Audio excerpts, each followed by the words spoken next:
Good evening. Welcome to TXNORML. I'm going to start off with an announcement that was not in my prepared remarks because this caught us very much by surprise. You will be very happy to know that HB 2165, Representative David Simpson's full legalization bill passed the Criminal Jurisprudence Committee this afternoon by a vote of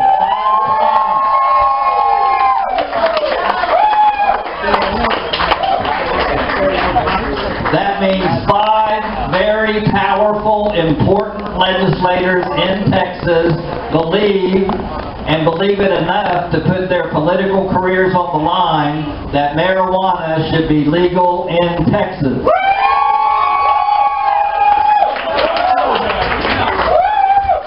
So, the next step is the full legalization bill will go to the Calendars Committee.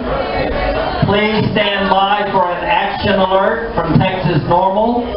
We will plan our strategy on how best to support the full legalization bill and how best to get it out of the Calendars Committee and to the House floor for a debate and a vote for fully legalizing marijuana in Texas. So we will publish that on our Facebook page and our electronic newsletter, and we'll send out an action alert on it, and then you take action because this would not have happened without you. You are personally responsible for this happening.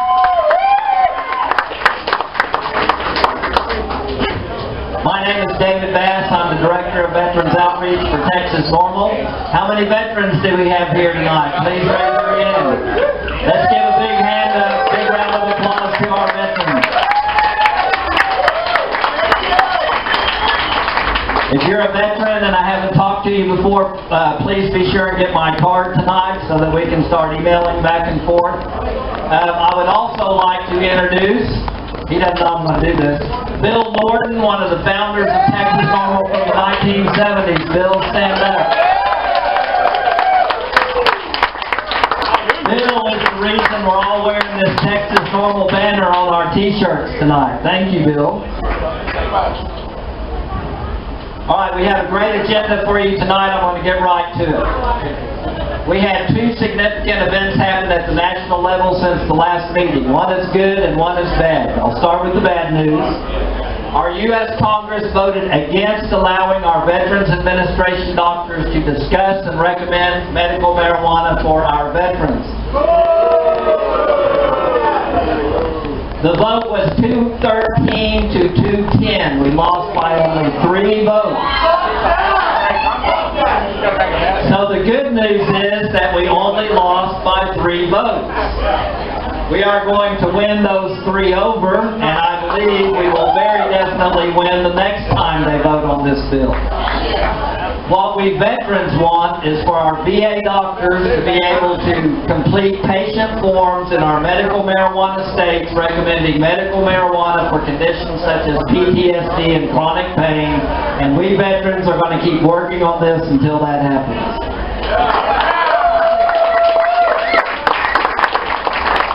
How many people here tonight are from Puerto Rico? Nobody? Good news. The governor of Puerto Rico signed an executive order allowing medical marijuana in Puerto Rico.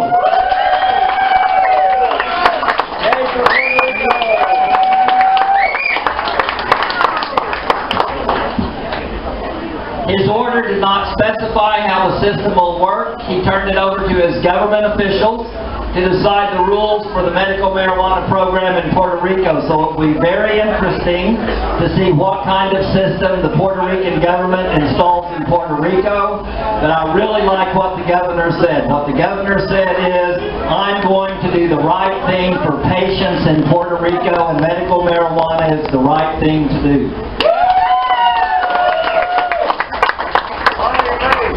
Alright, here's what's going on in Texas besides our full legalization bill. Again, I have good news and bad news. We'll start with the bad news, and I'll start with the good news. We made history in Texas this week. Our civil penalty bill, HB 507, was passed out of the Criminal Jurisprudence Committee by a vote of 4-2.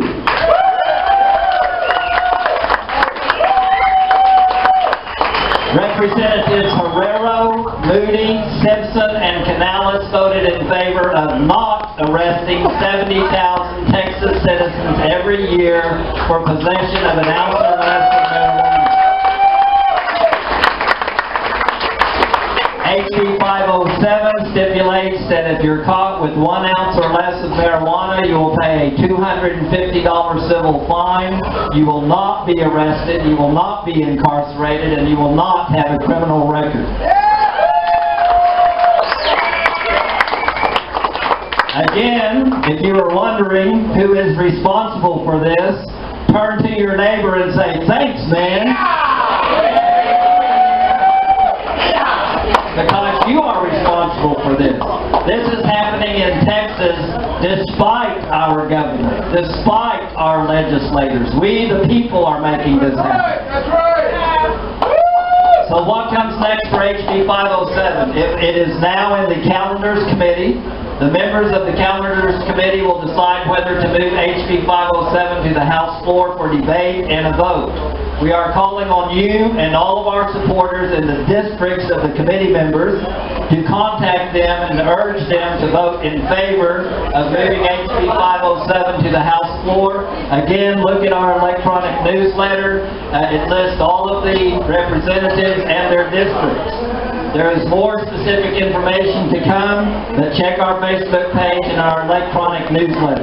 We are very optimistic about winning the vote for HB 507 in the Calendar Committee, and we're very optimistic if we can get it to the floor that we can win on the House floor.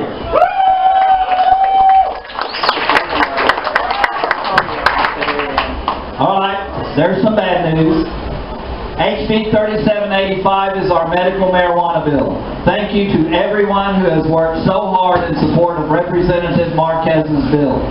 We coordinated very effective testimony in support of this bill up at the Capitol. Now, we are trying our very best to convince Representative Crownover to allow a vote in her committee. We know, based on the polling conducted by our lobbyist, Randall Kuykendall, we have the votes in her committee to pass the medical marijuana bill forward. But Representative Crownover refuses to allow a vote in her committee on the medical marijuana bill. This is the brutal reality of Texas politics. These committee chairpersons have total control over whether or not to allow a vote on the bills once the bills are in their committee. We are not giving up. We will work very, very hard up until the last day of the session to try to convince Representative Crownover to have a vote on this bill. She is very hardcore against marijuana. And so, we also hope that the constituents in her district who have indicated by polling that they support medical marijuana will vote her the hell out of office in the next election. Representative Crownover's district is House District 64. And so we will be reaching out to the voters in House District 64 during the next election just to remind them what happened this legislative session. We're in a war here. We did not ask for our own government to declare war on us because we choose to use cannabis. They brought the war to us. But we, the people, are going to win this war. This war is about our liberty and our rights as citizens to make our own choices without the government harassing us, arresting us, taking away our children, getting us fired from our jobs, keeping us from getting student loans. The government can do all of this just because we choose to use a plant that we know is harmless and that we know has healing properties. All we ask from the government of Texas is leave us alone. We are not harming anyone.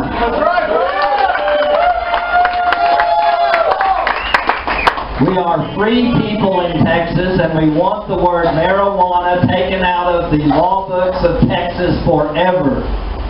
We will win some battles and lose some battles, but we believe that we are going to win the war to legalize marijuana in Texas. We are on the offensive now, and our opponents are on the defensive, and that's the first time ever in Texas. We are very lucky to have such a wonderful group of people leading TXNORML. We're all volunteers. None of us are getting a salary. 3 of our board members are going to talk to us tonight about why they became activists in the legalization movement in Texas. I would like to introduce you to Destiny Young, Director of Membership for TXNORML. Destiny will also tell you about our annual Marijuana March this Saturday.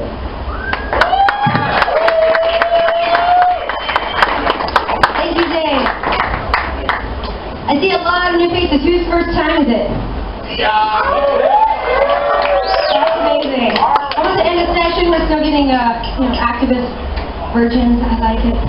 So I'm Destiny Young. I'm the membership director here at TXNORML. I'm going to tell you a little bit about my story first, and then I'll get into the actual work part. But marijuana for me was not like a thing I did all through high school. I didn't always have dreads. I wasn't born this way, or I didn't come out smoking a J, I promise. So that's the way people look at me sometimes. So I'm going to start with my story, and it's that the first introduction to marijuana I ever had was through the DARE program. Anybody familiar with that? Yeah, who was lied to by DARE? Yeah, me too. My second altercation with marijuana was when I was 12, because my baby sister found some in my mom's room, and because I had gone through DARE. Of course, I thought my mom also knew people with guns, people that shot everybody that they knew, people that were only going to get her addicted to other things also. And so, you know, at school, they tell us we're supposed to tell on our parents, right? So they really just trained a bunch of little narcs, so they had to do less work, in my opinion. So anyway, that's the opinion I had of my mother at 12. And I had 2 little sisters, and I was worried. So we had this big, long talk, and she explained to me about anxiety and how it helps.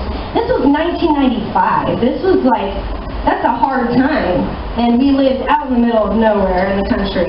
And so I couldn't even imagine, like, calling somebody at that point. Like, if we still lived in that time now, trying to get some, no way. I couldn't do it. I get anxiety from that, you know? So it's weird looking back now, realizing how much I thought horrible things about my mom for doing something that's not bad at all. So after that, I never really heard about it. She kept it more discreet. We didn't talk about it. She blamed that it was somebody else's and it was a friend's, and you know, but she said that they're allowed to use it if they want. It wasn't her. That's how the conversation went. So after I graduated high school, I tried pot for the first time, and my friend got in so much trouble that she was grounded for the whole summer.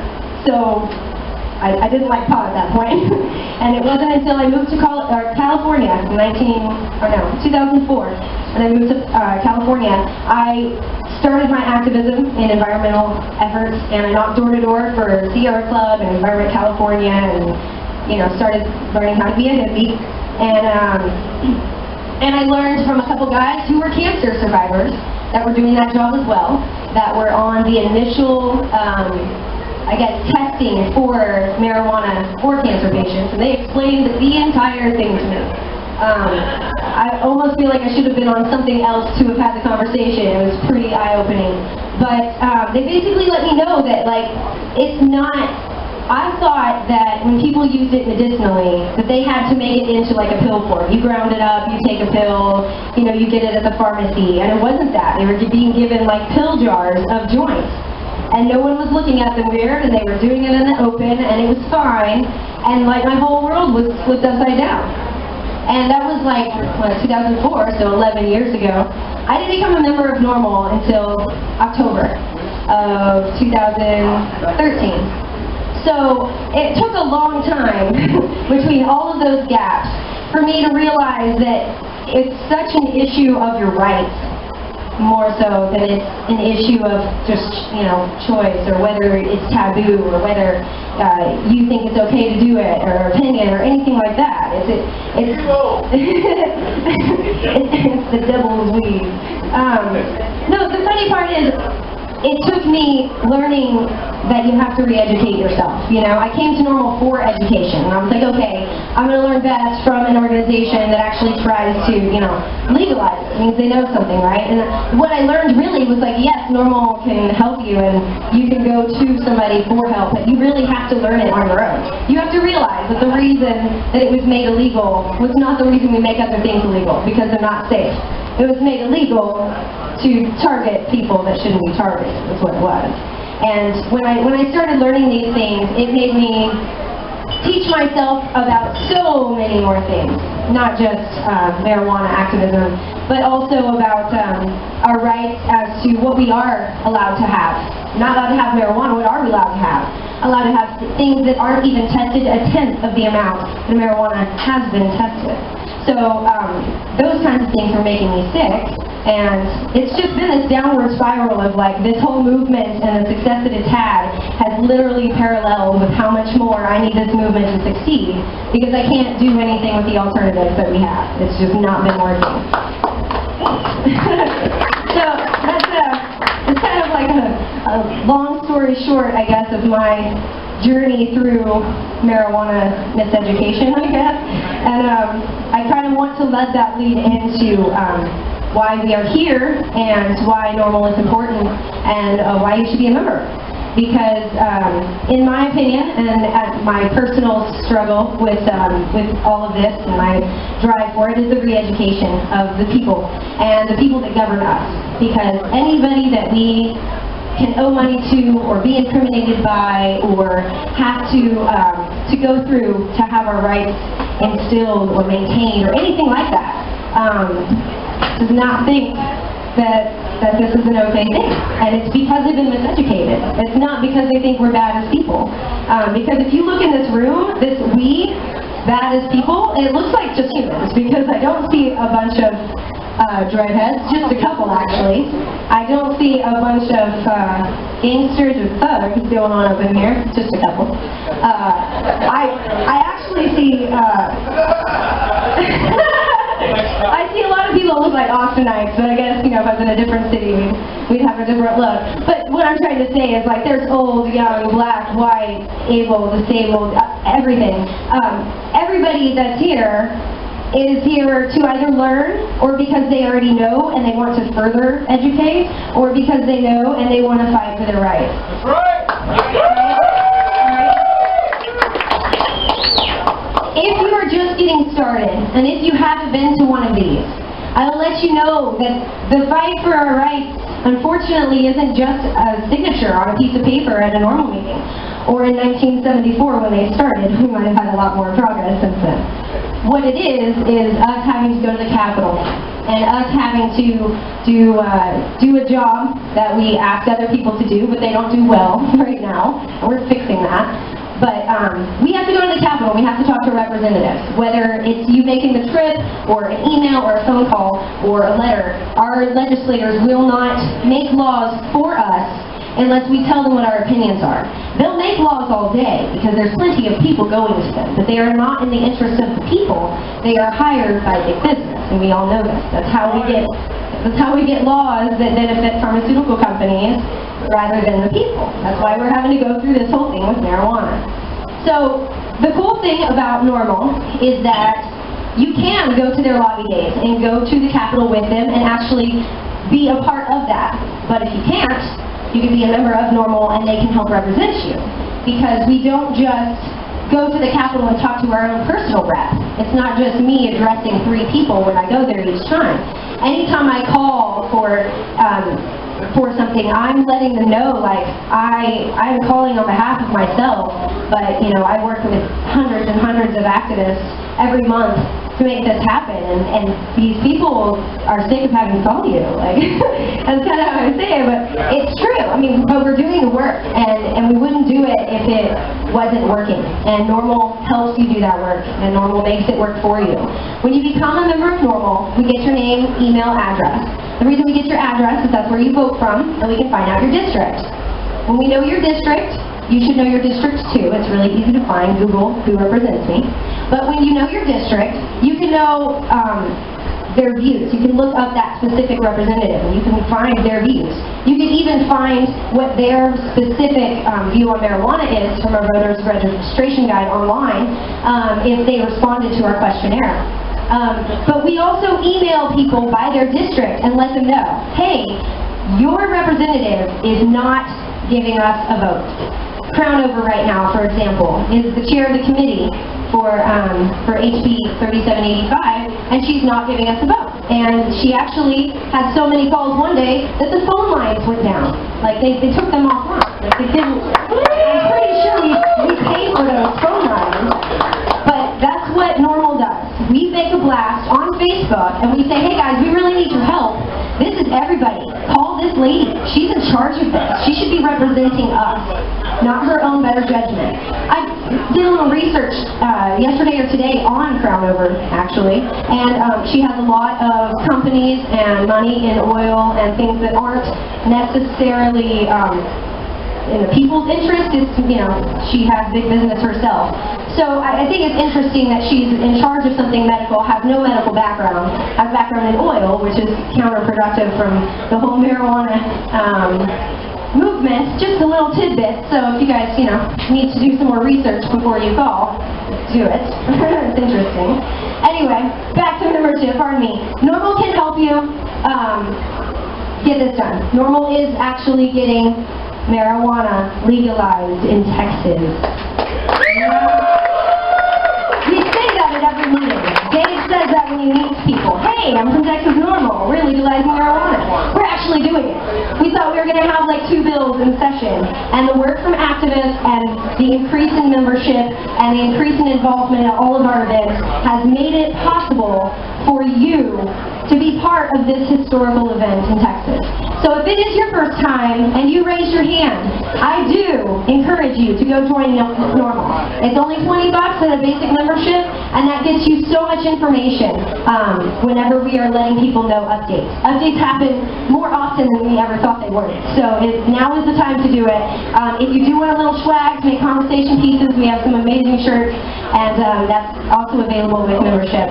I'm sorry to keep talking your ear off, but I love NORML, and I hope to talk to you all guys. Ask me any questions you have about membership, and have a great night.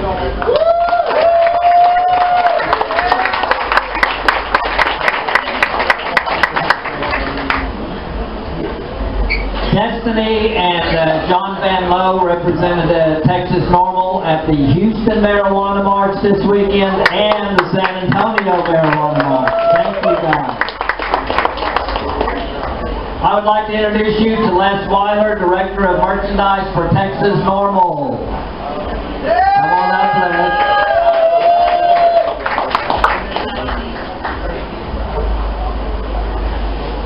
Buy some merchandise, we have some cool stuff.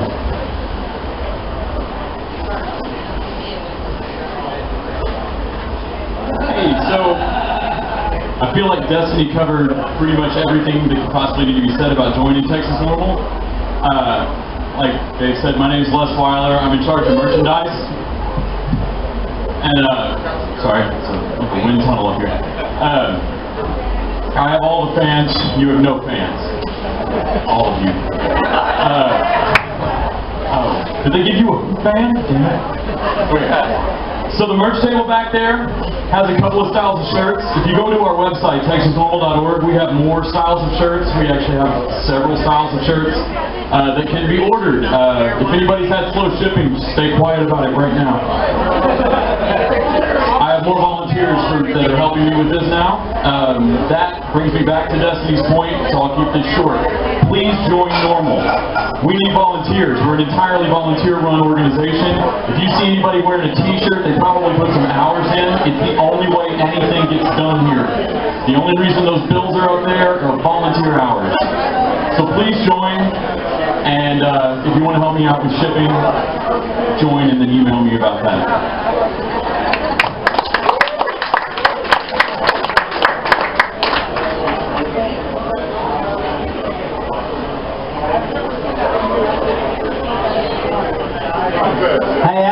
Montgomery Wayne can't be here tonight, so if you are one of the comedians, please come see Chad right back here by the stage, because we want you to perform tonight for sure. Ladies and gentlemen, I would like to introduce you to Rick Womack, Texas NORML historian. Rick is a retired Air Force veteran, and he's my brother. We do a lot of traveling together, and I really appreciate Rick's support.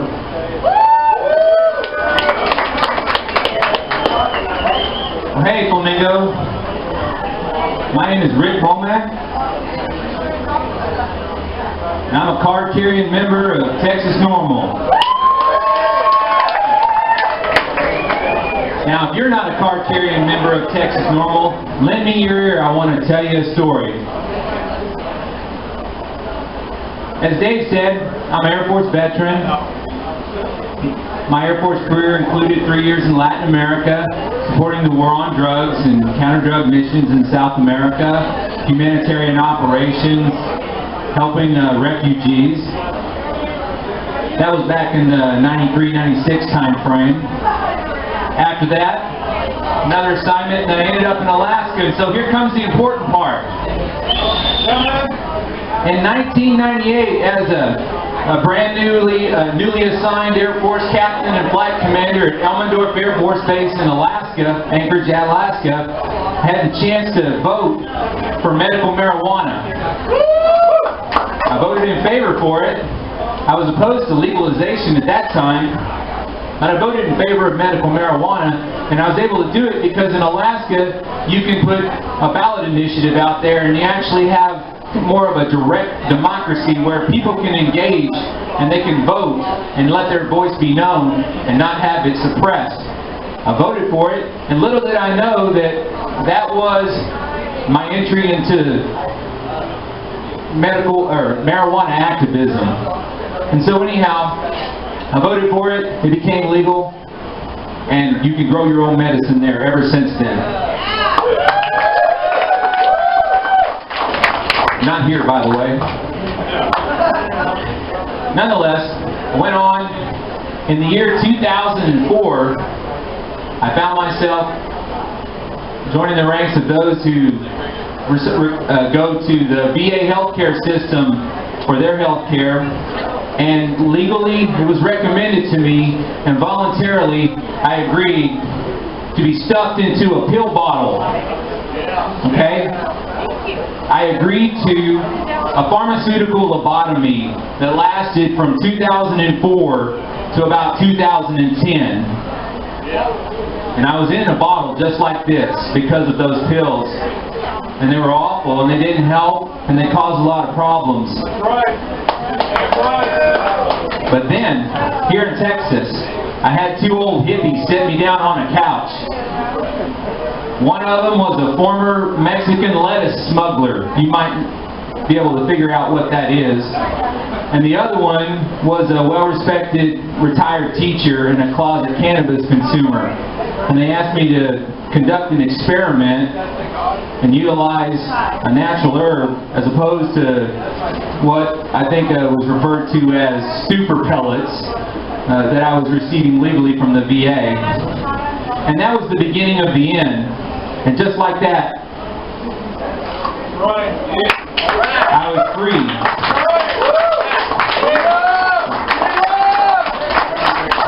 Yeah, and so I myself was in the closet for a while. I relocated to Central Texas.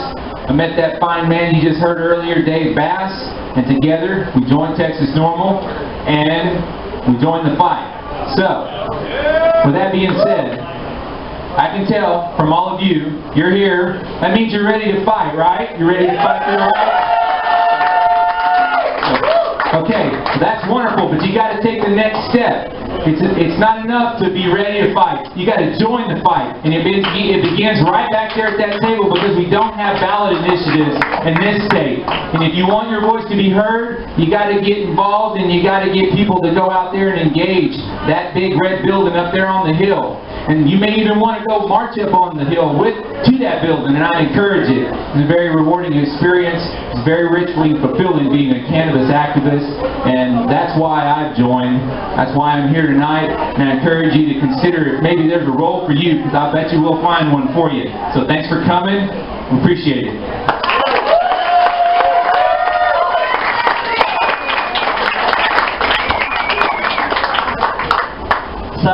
Preston just showed me on his cell phone. Raise up your cell phone there, Preston. The Statesman has already published the news about our legalization bill moving to the Calendars Committee.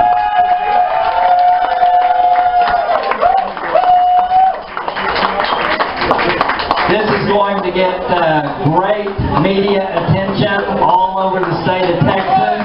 And Lieutenant Governor Patrick and Governor Abbott are going to say, what the hell's going on around here? Because something's happening down there, up there in that legislature, I can tell you that for sure. Where's Scott Maroc? There's Scott. Frank and Vincent Lopez and Rick got to go last weekend and join DFW NORML on their marijuana march in downtown Fort Worth. I want to tell you what happened. I still can't believe what I saw and smelled. Over 2,000 people, maybe 3,000 people, gathered in Hyde Park in downtown Fort Worth and smoked marijuana all day long. And we were surrounded by Fort Worth police officers and what's the name of the agency? Homeland Security police officers were there. They had us completely surrounded, and they just stood there all day and watched us smoke cannabis.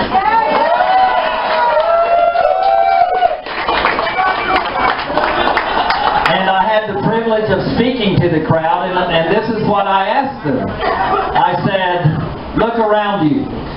Do you see any violence? No, we didn't see any violence. Do you see anyone having a bad trip or overdosing out here? Do you see anyone passed out face down in a puddle of vomit? Do you see anyone having to be carried around by their friends because they're too drunk to walk? No, what we saw was thousands of happy, peaceful people peacefully smoking marijuana and enjoying a beautiful day in downtown Fort Worth. And so when thousands of Texas citizens can sit right in the middle of downtown Fort Worth and smoke marijuana all day while the police officers watch, again, something's happening around here. It's a good thing. I want to thank Angela, our host here at the Flamingo Cantina. I don't know if she's down here. But first, we want to thank Angela for allowing us here together at your club. We love it here, and we love you, Angela.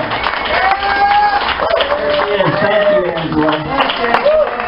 We also want to thank Angela for being one of the people who help us every year be able to set up our table at the Reggae Fest.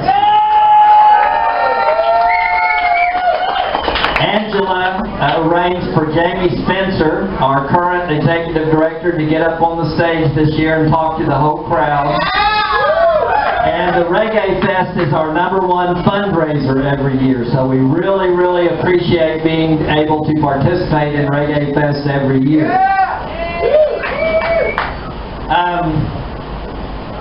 Please visit our table.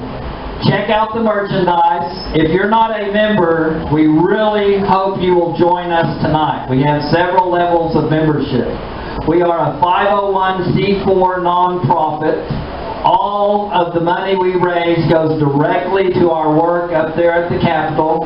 All of our board members are volunteers. None of us get paid a penny. And we hope you will all be members of Texas NORML. Thank you so much. These bills would not be moving forward in Texas if it wasn't for your support. Thank you.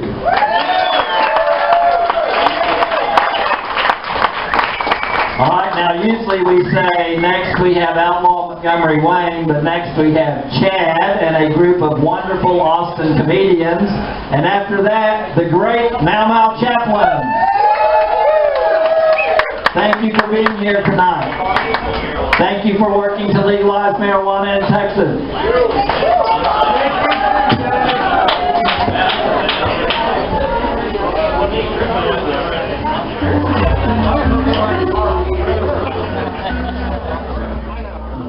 Right morning when my work is over, I'll fly away home.